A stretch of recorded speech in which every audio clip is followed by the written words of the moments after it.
संतोष देशमुख हत्या प्रकरणाला 2 महिने उलटल्यानंतर ही मुख्य आरोपी अद्याप फरार आहे आणि या प्रकरणी आता सुरेश धस यांनी भाष्य केलं। आरोपींना फाशीची शिक्षा होईपर्यंत आम्ही शांत बसणार नाही असं धस म्हणाले। दरम्यान धनंजय मुंडेंच्या राजीनाम्याबाबत राष्ट्रवादीचे नेते निर्णय घेतील। राजीनामा घ्यायचा की नाही याबाबतचा निर्णय राष्ट्रवादीच्या नेत्यांच्या हातात आहे।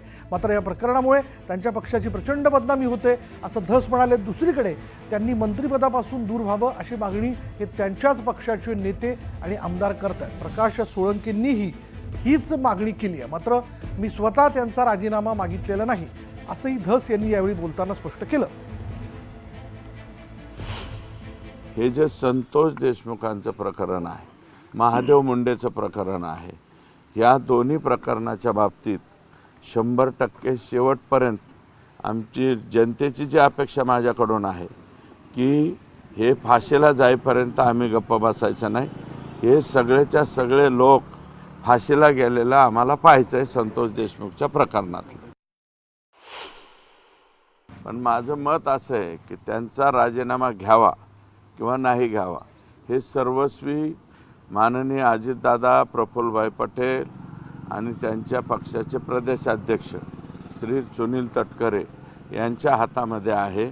यांनी जर मनात आणलं तर त्यांचा राजीनामा तातडीने होऊ शकतो। आणि आमचं काय आहे, त्यांच्या पक्षाची प्रचंड बदनामी होते ना। त्यांचा पक्ष रॉंग बॉक्समध्ये चालला आहे, आम्ही तर पॉझिटिव्ह बॉक्समध्ये चाललेलो आहे।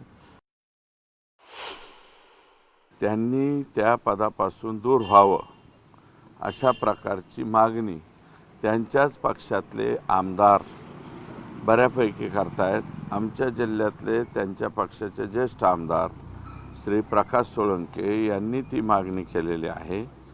अनेक संघटना मागणी करतायत, जिथं जिथं मोर्चे निघतायत तिथंसुद्धा त्यांची मागणी हीच आहे। पण मी स्वतः अजून त्यांचा राजीनामा मागितलेला नाही।